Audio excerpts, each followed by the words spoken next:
Oh, hello. Sorry, I was just admiring my long, luscious locks. Sorry. Today we're making a sand tort, so that's fun. I don't know what a sand tort is really.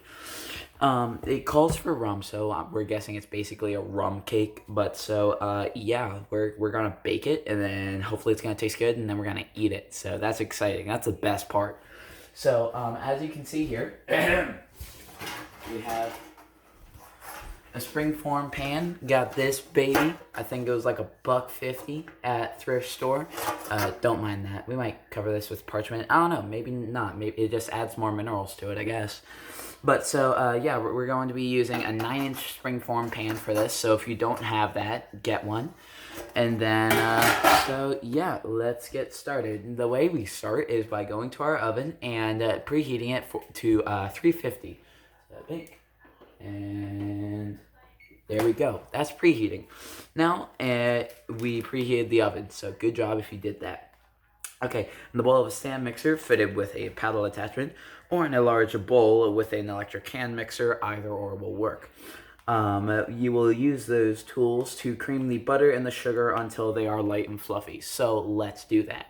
So here we are at the stand mixer. I left this in the air fryer for just a tad too long, the butter. So it's a tad bit melted, like, you see the low residual right there, but this is still good and softened. So we're going to bring the bowl up and turn it on a low speed to start. Whoa, a little fast. There we go. And we're going to slowly get this all incorporated, and then once it starts to clump up some more, we'll turn the speed up to get it more incorporated. Okay, next we're going to take the yolks of 6 eggs and we're going to add it to the butter mixture. And we're saving the whites. So we're going to do this. You can do it many different ways. This is my preferred way. Some people do it in the shell. I tend to break the yolk though when I do it in the shell, when you go like this. So what I like to do is go like this, crack it into the bowl, like so. Just go in there, pick it up. Pretty much go in between your hands, like so. And then put the yolk in the bowl. Now, do that with all 6 eggs. Okay, I got the yolks of 6 eggs right here. Dump them into our bowl, like so. Now, bowl is still raised. Now we turn it on, and now that I'm thinking about this, it actually said to add the yolks one at a time. But I forgot that step. So if you're doing this at home, make sure you do it one at a time. Don't be an idiot like me. So now we're going to get this all integrated. Good and integrated now. Now it calls for the zest of 1 lemon. And I'm not sure if that's the entire lemon. I honestly don't know. So I'm just going to go until I think it is good. Okay, I probably added about a tablespoon or so. I pretty much add that entire lemon.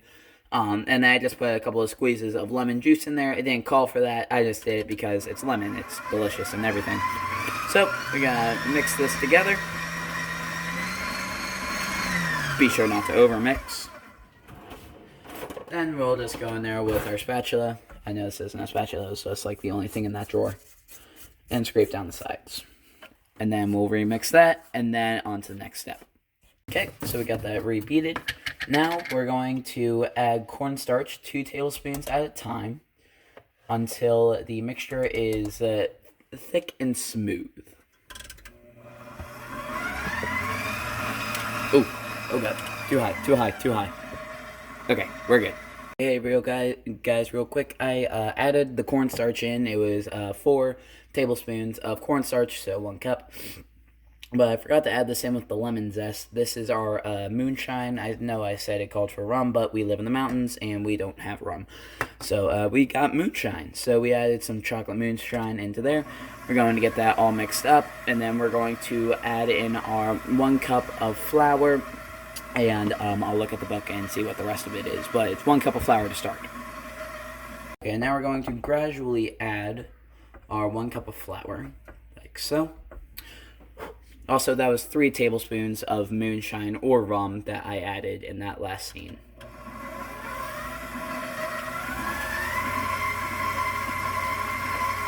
I mixed in the baking powder and the salt. Now we're going to let this sit and beat for 5 minutes. So I got the egg whites right here. And Something is wrong with Suzu, IDK. Anyway, pro tip on making a meringue, which is what we're pretty much doing. We're putting the egg whites in the mixer, and then we're beating them with a whisk to get the air incorporated. And a good thing to do is make sure that your bowl is cold and your eggs are cold. Make sure pretty much everything's cold, because heat can drop and pretty much like make or break.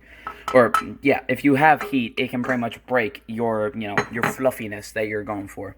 So we got the bowl raised, and we're in a different clean bowl. So now we're just going to get this going. And we're going to do this until they get to the stiff, light, fluffy peaks. You can see, like, barely a minute in, and it's already getting nice and fluffy, and it's still a little bit runny, but let it go for, like, a few seconds more, honestly, and it's going to get all nice and thick and perfect. Come on.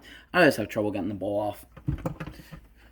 TLDR, pretty much what I'm trying to do here is, or what I'm trying to say, is that as you can see, if you, like, take the peaks, or if you, like, take a little bit of the mixture, you can see that they're staying upright, and they're nice, thick, they're not flopping down. Excuse me. So that's how you know that you got good peaks. So now I'm going to, there we go, get the bowl off of the mixer, bring it over to Tensioner. And now we are going to add in our batter, or our, this batter from earlier. We're going to add that into our egg whites at 3 additions at a time. So add in just this tad bit. Ah, crap. You didn't see that. That didn't happen. Nothing happened. Everything's fine. Okay. Gonna put that in there. And now we're going to hand mix this until it is all combined. So we got that all mixed up. As you can see, there's no like fluffiness, or there's none of the egg whites are left. And there are no streaks. It is all nice and combined. So we're going to go to our greased 9-inch springform pan. And you can grease it with whatever. If you can use like a nonstick spray, pan, whatever. You can use olive oil. You could use lard, whatever. I used bacon grease since that's the first thing I saw. But really all you need is just some sort of fat. Okay, we got the batter in the springform pan, now in the oven, baking for 45 minutes, and then we're going to pull it out, toothpick it. If it's done, then we're going to do the little decoration on top, which I have no idea how we're doing that, but we will learn. So, yeah, let you know how that goes. It was baking for 45 minutes, and like a bunch spilled out of the side. I think that's just our springform, but all in all, it's pretty good. It's nice, it's light, it's fluffy, it looks amazing. So, as you could, if you saw in the beginning of the video, in the book, it's had kind of like the powdered sugar on top, and it was all fancy-like. And it called to use a doily for that. Well, none of us are 1,000 years old and have doilies, so I'm going to try it with... Mama probably does. Mama probably does. And so we're going to use a spider. We're going to try anyway. So my logic for this is to kind of just take some powdered sugar and just kind of like do maybe one of these, and then maybe just like go like that. Yeah, so it worked. It totally worked. I'll be powdered sugar. It'll be delicious either way. Yes, Mother does make a good point. So I'll be right back. I'm gonna get this cut up, and yeah, you'll see the final product. Thanks, fam. Okay, this is the sand tort. It kind of looks like angel food cake. I love angel food cake, so I have high hopes for this. Let us try. It's delicious.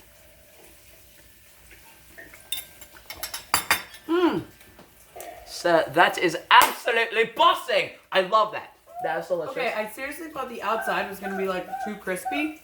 No. Because like if you look at it, it looks like it might be too crispy, but no. It is kind of angel food cake-ish. Yeah, I love that so much. Wow, Oh my like God. yellow cake meets angel food cake. Yeah, basically That's amazing. Okay, so man, this might be one of my new favorite. Yeah. I'm a little nervous to get into the 1950s, I can't lie, but I'm here for the 1900s. Oh yeah, in the 1950s we got like the Jello mold with like the hot dogs and the tuna, so I'm really excited for those. Mom is not. No, I don't know if really any of us are. Okay, but so thank you all for watching. Real quick, I meant to put a disclaimer at the beginning of the video, and then I forgot, so I'm gonna put it at the end of the video.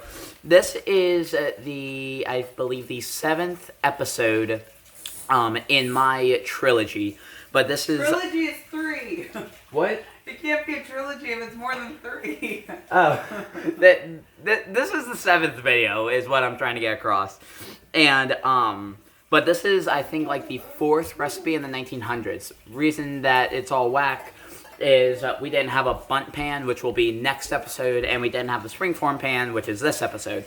So I'm gonna do these 2, and then we have one more in the 1900s, and then we get into the 1910s, and I think it's like the 2nd recipe is a pork cake. So get thawing your ground pork, because we're making a pork cake. I'm excited. I have faith for this.